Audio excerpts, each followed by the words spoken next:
What's going on, everybody? Today is Semester 9, Episode 1, CS6515, Intro to Graduate Algorithms Final Review.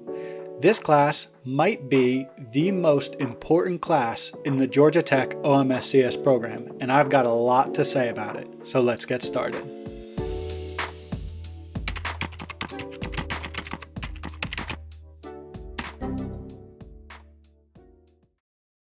In the last episode in this series, we did a final review for CS6400, Database System Concepts and Design, as well as CSC6242, Data and Visual Analytics. I was able to take both of these classes last semester while traveling the country with my younger brother. If you'd like to see the review for either of those classes, you can find those videos on my channel. Alright, so CS6515, Intro to Graduate Algorithms. Well, at the beginning of this video, I said that this course might be the most important course in the OMSCS program. The reason I said this is because this course is required for 3 out of the 4 specializations currently offered by Georgia Tech. The only specialization that this class isn't required for is interactive intelligence, and I believe even for that one you can take it, you just don't need to take it to complete the specialization. So with this being such an important course in the OMSCS program, what is the course about? Well, the course is split up into 3 separate sections, which are divided by 3 exams. The first section, you start off with dynamic programming and divide and conquer. After that, you'll have exam 1. Next, you'll move into mod and RSA, as well as graph theory and max flow theory. Then you'll have exam 2. And finally, you'll do P, NP, and NP complete proofs, and lastly, linear programming, ending it off with exam 3. Now that we know what subjects are covered in the class, let's take a look at the grade distribution. So as you can see, the grades are split up into homework, polls, coding projects, and exams. The homeworks make up 10%, the quizzes and polls, they make up 6%, the coding projects make up 9%, and then the exams make up 75%. Now, before you comment and say, Chris, I think you must have made a mistake. There's no way the exams are 75% of the grade. In this class, it is. This class heavily weights the exams, and in my opinion, far underweights the other parts of the class. However, that's the way it is. So, in the class, you'll have 8 homework assignments, 10 polls, and 3 coding projects. And together, those 3 assignments are going to make up 25% of your grade. The other 75% of your grade is made out of 3 out of 4 exams. Now, when I say 3 out of 4, here's what I mean. Just like I said in the previous slide, you have exam 1, exam 2, and exam 3. And there's also a final exam, which is cumulative. Now, the nice thing about this class is they take out of those 4 exams, they're going to take your best 3. So let's say you get a 5 out of 100 on the first exam, and then you do better on the next 3 exams, they'll just forget about your exam 1. And they'll take your 3 best scores out of the 4 exams, and that will make up the 75%. Now this is kind of hard to deal with in the class, and it adds a lot of stress to the exams. But it does mean if you do well on a single exam, if you do really well, then you're basically going to pass the class, which is helpful. Now, another thing that's helpful about this class is they have shifted the grades for an A and a B. Now, like I said before, this class is required for 3 out of the 4 specializations. And as a required class, you cannot get lower than a B in order to pass. Most classes that are not required for your specialization, you can get a C and still pass, but this class, without a B, you'll have to retake it. So what they've done is they've moved the grading scheme so that for an A, instead of a 100 to a 90, it's a 100 to an 85. And for a B, rather than a 90 to an 80, it's an 85 to a 70. So if you finish the semester with a 70%, then you'll pass with a B. Now, an additional note to make, and this isn't for every semester, but it was for mine, is after exam 3, they will reevaluate the grading scheme, and they may change it depending on how everybody has done in the class. In my semester, and again, this may not apply to all of them, but it did in mine, they shifted the A range to 100 to 82, and the B range to 82 to 67. So in my semester, if you had a grade of a 67 after the final, you passed with a B, and if you had a grade of 82 after the final, you passed with an A. Well, even though the homework is only worth 10% of your final grade, it's still very important to do them because that 10% might come in handy at the end. And also, it helps prepare you for each one of the exams. Now, the homework is released as a set of, let's say, 6 questions. Sometimes it's 6, sometimes it's 7, but you only have to do the last 2. So they might give you 6 questions, let's say, and later in the week, they'll release the results or how to solve each one of the previous 4, and then you have to solve the final 2. This is a good way of them giving you some sort of a template for you to do the final 2 problems, because the template for this class is important, and we'll talk about that next. So in this class, the first homework has to do with dynamic programming, and specifically with longest common whatever. At least it was for my semester. Now the second homework is also dynamic programming, and then it moves into divide and conquer. Here you have 2 assignments, one on black boxes and one on FFT, and then you'll have your first exam. After this, you'll have a graph black box algorithms homework, as well as a flow black box algorithms homework, and then your second exam. And then lastly, you'll finish up with an NP complete homework and a linear programming and NP complete homework. Now, these were the homeworks for my semester. They may differ for your semester, but they should be relatively the same.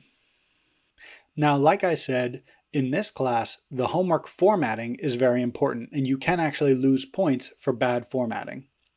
Now, in the first and second homework, when you're dealing with dynamic programming, the format that I used was A, define entries in words, B, state the reoccurrence, C, pseudocode, and then D, analyze the time. Now, this is good for the first 2 homeworks that deal with dynamic programming. After that, on homework 3 through 6, you're going to change it to be more of a way of describing how you would do your algorithm, because both divide and conquer and the black boxes for graph theory and max flow require you to write out the solutions more rather than write it out in code or pseudocode. In these homeworks, you actually aren't allowed to use pseudocode, and if you do, you will lose points. So in these homeworks, 3 through 6, I did A, describe your algorithm, B, explain the correctness, and then C, analyze the runtime. And in section A, I would do something like step 1, do this, step 2, do that, step 3, this should be the result, and return it. Now again, you have to remember that in homeworks 1 and 2, you're going to be using pseudocode, and then in homeworks 3 through 6, you will not be using pseudocode. And again, though the numbers for homeworks may vary in your semester, so just keep a good eye on that. Finally, for homework 7 and 8, the formatting switches again. This time you're doing NP proofs, which are done by section A, show B is in class NP, and then B, show B is NP hard. And this is done by input and output transformations, as well as proving the correctness. Now, if any of this is confusing or doesn't quite make the sense because you haven't taken the course yet, as you take the course, it will be explained a little deeper, but it's just a good idea to keep it in your head that the formatting for the homeworks is important, and it does change. Now, this gets a little bit confusing, but it's really not that bad. This is one of the things that they do fairly well in the course, showing you what the format should be. It was never something that felt super confusing, but was something that you needed to keep an eye out for. Now, in addition to homeworks, the rest of the 25% made up from that group are made up of polls/quizzes and coding projects. Now, the polls are administered through Canvas, and you have unlimited time within the window that they give you to complete the poll. So you can open it and leave it open for hours and hours and hours while you search for the solution. Now, most of the polls, you have 2 tries to complete them. The reason I say most of the polls is because sometimes the polls are a true or false question, and in those cases you obviously only have 1 chance, because if you had 2, you would always get it right. Now in my case, the polls are split up into, the first poll was a participation poll, then a dynamic programming, a master theory poll, a divide and conquer, another divide and conquer, and then an RSA poll. Now this was a little bit different from the other polls in that you were given the questions early and told to complete them, and then finally give your answers on the poll. Now in this one you only had one try to submit the polls, so you can't try it and then check it, and this one was worth 2 polls worth of a grade. Then we had a graph problem poll, an NP complete poll, a linear programming poll, and then finally the halting problem poll. Now in my case, the halting problem poll was the true or false question, where you only got one try, but yours may vary depending on your semester. In addition to that, we had 3 coding projects. Now, like I said before, the coding projects are worth 9% in total. So whereas each one of the polls or quizzes is worth very little, and if you miss one, it's really not that big of a deal, each one of the coding projects are worth 3% of your final grade, and that is a big deal. In my semester, the first coding project was to code out the knapsack problem, the second was to code out an infinite list problem, and the last one was to code out Krustal's algorithm, which is part of the MaxFlow algorithms. Alright, now that we've taken a look at the first 25% of the course, let's take a deeper look at the exams that'll make up the remaining 75%. Now, each one of the exams is made up of 2 written problems and a multiple choice section, which usually consists of about 8 questions. Now, in my semester, this was a little bit different for the final exam, but we'll get there when we get there. One big note to make on these exams is that they are closed everything, which means no notes, no cheat sheet, no textbook, and no internet, so be aware of that. You are allowed to bring in a few pieces of scrap paper, but that's it. Now the written problems are different than at least anything I've seen in any other OMSCS exam, in that you will actually go in and type out your solution to each one of the questions. Now, while this is different than what I've seen in other courses, it is very similar to what you've seen in the homework. So make sure you understand the format and the concepts that are covered in each one of those, and you'll be fine. Together, these are worth 40 points in the exam, 20 points each. And the remaining 20 points are made from the multiple choice section, which is something that you'll probably be way more used to, in that it's made up of multi-select, multiple choice, and true and false questions.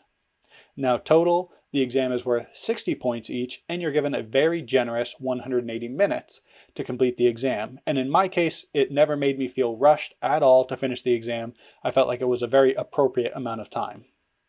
Now, the exams are split up, as I said before, with the first exam covering dynamic programming and divide and conquer, the second exam covering RSA, graph theory, and MaxFlow theory, the third exam covering P, NP, NP complete, and linear programming, and then finally the final exam is cumulative and covers everything.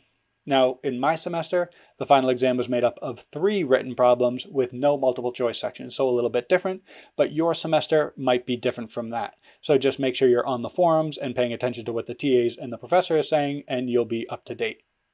Now that we've taken a look at the format of each one of the exams, let's take a deeper look at what each exam was like in my semester. Now, like I said, Exam 1 covers dynamic programming and divide and conquer. In my semester, the 2 written problems were made up of a dynamic programming problem and a divide and conquer problem. Now it's important to remember that the solutions to these problems were in the same format as the solution to the homework problems, so make sure you understand those formats. In addition, the multiple choice section was made up of dynamic programming as well as FFT, which is a type of divide and conquer. Now let's take a look at the average score throughout my semester for this exam. So in my semester, for question 1 and 2, the average score was a 28 out of 40. And for the multiple choice section, the average score was a 15 out of 20. This gives the exam an average score of a 43 out of 60. Now, remembering the scaling for the grading, if you are the average student and you're looking to get a B, you are on track. So take a deep breath and let it out. You're doing fine. Now, in addition to this, after taking the course, I want to give all of you a leg up on everybody else on how to best study for the exams. In my semester, the way that I found the best way to study was to first review the homeworks and the practice problems. Remember, when I talked about the homeworks, you were given a set of practice problems, which the solution was given later in the week, as well as homeworks. Make sure you understand the formatting for the homeworks, as well as understand how the solution was gathered for each one of the questions. In addition, review Jove's notes.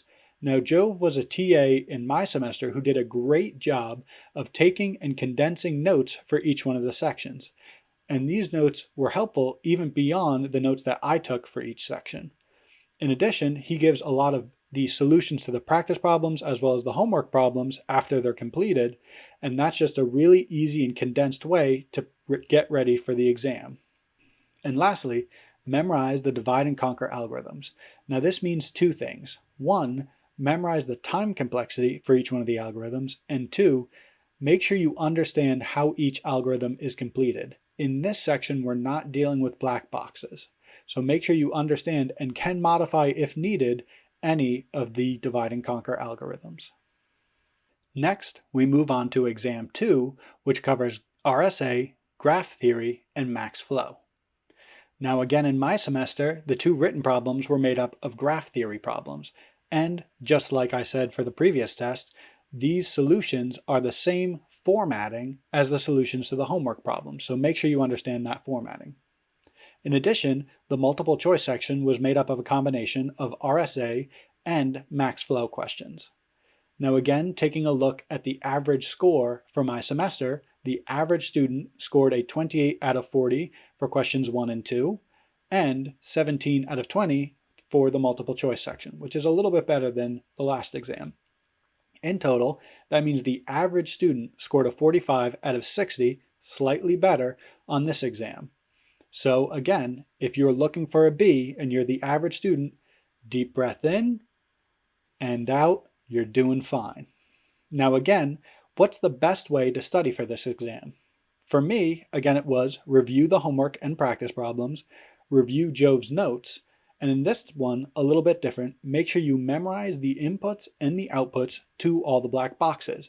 And this time, we are dealing with black boxes. So you don't need to understand exactly each step in the algorithm, just make sure you understand what comes in, what goes out, and the time complexity. And lastly, for this exam, what was really helpful for me was to review the wikidot extra questions. Now, in this exam, one of the exam questions was actually very similar to a wikidot question. And again, I'll link this in the description below for any of you who want to check out that wiki. Now, before we move on to exam 3, I want to make a special note on exam 2. Make sure as you read the problems, particularly the first two, that you fully understand what they're giving you as inputs and what they expect as outputs. Since the questions are written by the TA team, sometimes they're not perfectly clear as to either what they're giving you as inputs or what they expect as outputs, and because the written problems are worth so much of the test, it can really cost you during grading. So make sure you fully understand what they're giving you as inputs and what they expect as outputs so you can do great on the exam. Now, exam 3 covered NP complete as well as linear programming. In my semester, the two written problems were NP complete proofs, and the multiple choice section was made up of linear programming problems. In my semester again, the average score for questions 1 and 2 were 27 out of 40, and for the multiple choice section was 17 out of 20, giving the exam an average score of 44 out of 60. Now looking back at the previous exams, if you are the average student at this point, you have completed a B in the course because the final exam can only improve your grade. So congratulations if you did that. Again, for me, the best way to study for this exam was to first review homeworks and the practice problems, review Jove's notes, memorize the NP complete algorithms, which means make sure you understand the homework problems and how each algorithm works and how you reduce from one to the other, and lastly, to review the wikidot extra questions. In this exam, again, one of the questions were very similar to a question on the wikidot, so this might give you a leg up. And lastly, the final exam. Now, like I said, the final exam in this course is cumulative and covers everything throughout the entire semester. In my semester, the final was made up of 3 written problems instead of the usual 2 written problems and multiple choice section. The exam had a dynamic programming question, a divide and conquer question, and lastly, a graph theory question. Now, I wasn't able to get the score breakdowns for each individual question, but in total, the average for the test was a 45 out of 60. Now this test is a little bit different on how to study for it because you've already taken exams on each of the subject matters. So for this one, I would just recommend review your homeworks and exams and make sure you understand the questions and how the solutions were created. And lastly, review Jove's notes if you have them. Now that we've taken a look at the material for this course, I wanted to do a quick breakdown of the average score for the average student of this course. Now in my semester, the average score for homework was about 80%, the average score for polls was about 90%, the average score for coding projects was about 95%, and we just did a breakdown of each one of the exams along with their scores before this. Now because of the class's policy of taking your best 3 out of the 4 exams, this student would lose their score for exam 1 and keep their score for exam 2, 3, and the final, ending the semester with a final grade of 78, which in this class is a B and passing.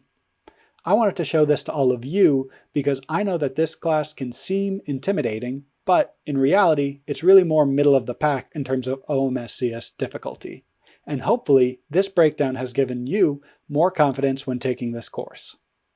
Alright, we've taken a look at the material taught throughout the course, the grade distribution, and a deep dive into each one of the exams throughout the course. And now my favorite part of these videos, the pros and cons of the course. This course has a lot to offer in terms of the material taught throughout the semester.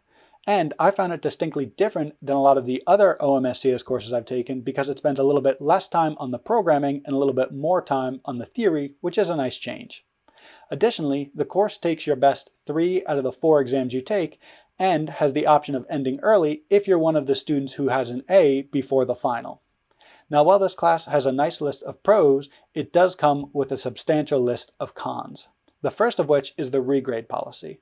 The regrade policy isn't really set up well to benefit students, and because of that you can actually lose points by submitting a regrade policy even if the TA made a mistake on the original part of the question that you're questioning. Additionally, I did find the TAs in this course to be particularly difficult to work with when compared with TAs from other courses that I've taken in this program.